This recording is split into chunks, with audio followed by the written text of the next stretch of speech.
When we talk about dawah, don't ever think, my dear brothers and sisters, that our dawah, brothers, is only to address a few people on the streets and call them to Islam.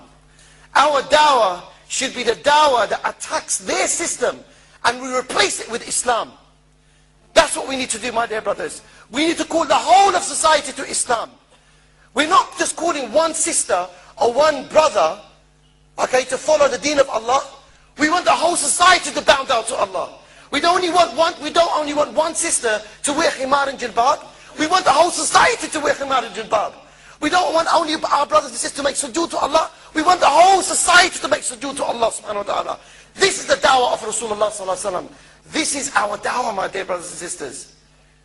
If you carry your dawah stall and you stand there just inviting people like Zakir Naik just to Islam, do you think that's going to change society? Without attacking the law and order? No, my dear brothers. It's no way it's going to change society. It's impossible the society will change. You need to provoke the society for the society to be changed. And also, my dear brothers, that what we need to understand is that when Rasulullah sallallahu alaihi wasallam was inside Makkah, and in Makkah at that time there were 360 idols. Today people don't worship physical idols. Today people worship the idea, which is democracy, freedom, capitalism. This is what people are worshiping today. The woman says, I'm free to have the abortion. The man says, I'm free to go for sexual promiscuity. You see what I mean? This is the reality of today. And who allows that freedom? Who allows that democracy? Who allows these gods to exist? These false gods to exist? The government, the law and order. They're the ones that allow it.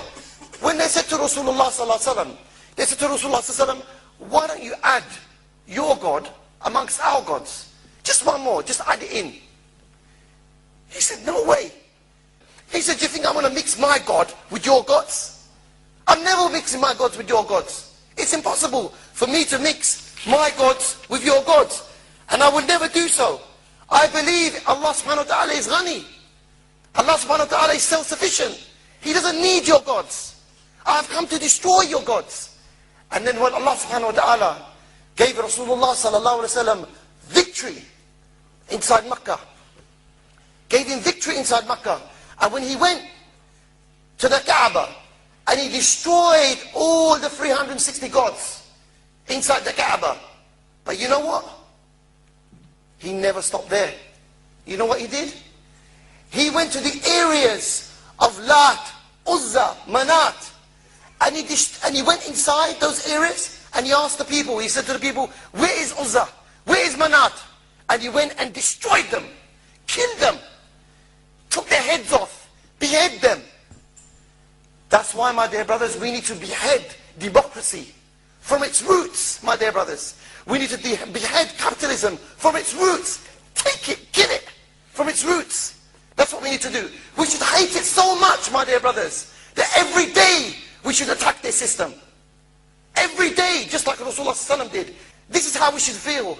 This is how we should believe. We should have this zeal in our hearts for the sake of Allah to destroy all their system and replace it with Al-Islam. Who allows alcohol in the first place? The law and order. So we need to address the law and order. We need to attack the law and order.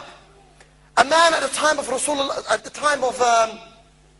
Rasulullah sallallahu I apologize. Umar bin al-Khattab, at one time he saw some woman and she was dressed inappropriately.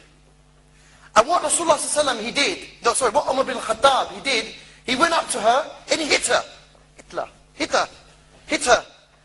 And he said to her, how dare you walk in the streets of Medina, which belong to Rasulullah sallallahu alaihi wasallam, dressed the way you dressed. She turned around and said to him, who the hell are you to tell me that dressed like this? You know what he said? He said, I'm Amir al-Mu'mineen. But today we can't go around slapping every woman, hitting every woman in the streets.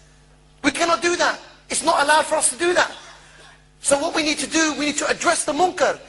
We need to turn around and attack the society. By removing the root of the problem, you remove the issue.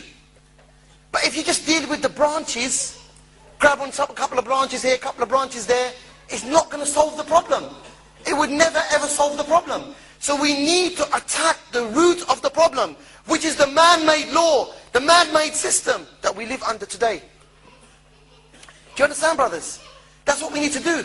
We cannot just sit down and turn around and say, brother, what you're doing is haram. Sister, your scarf is completely haram. Big hump on the head. Allah curse it down, subhanallah. You can't do it like this. What you need to do is you need to tell the sister that her hump is wrong. You need to tell the brother he's wrong.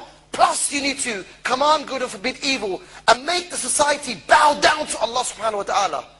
That's what we need to do, my dear brothers. We need to attack the leaders. We need to turn around and attack, what's it, Dawood Kamrun? Like I said, which you call Cameron. He calls him Dawood Kamrun. We need to attack him. And we say that your laws are oppressive. We need to deal with those laws and replace it with Islam. فَمَنْ يَكْفِرْ بِالطَّاغُوتِ وَيُؤْمِنْ بِاللَّهِ. So we would destroy his system and replace it with Al-Islam. That's what we need to do.